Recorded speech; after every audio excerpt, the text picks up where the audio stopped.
Welcome to the Slop Farm. Enjoy the video. You begin by confirming carrier and SIM basics so you don't chase phantom errors.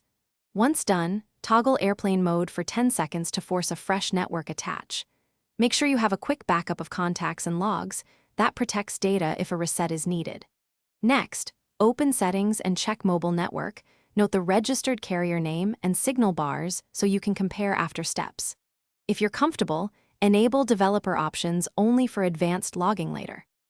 Now clear the phone and dialer app cache and data, then restart the device to remove corrupted state. Once restarted, toggle VO LTE and Wi-Fi calling one at a time so you can isolate the feature causing the issue. Make sure preferred network type is set to LTE/3G auto. Sometimes forcing a mode helps. Check for carrier setting updates in settings, and if available, install them.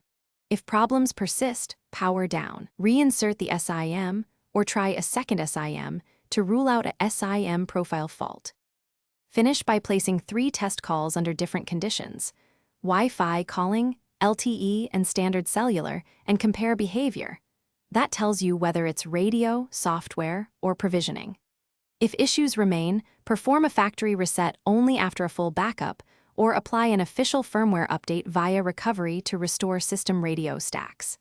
If the problem still survives, contact your carrier and request re-provisioning of your line and IMS/VO LTE profile.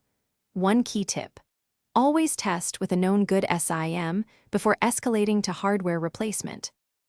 Thanks for watching. Consider subscribing if we helped you today.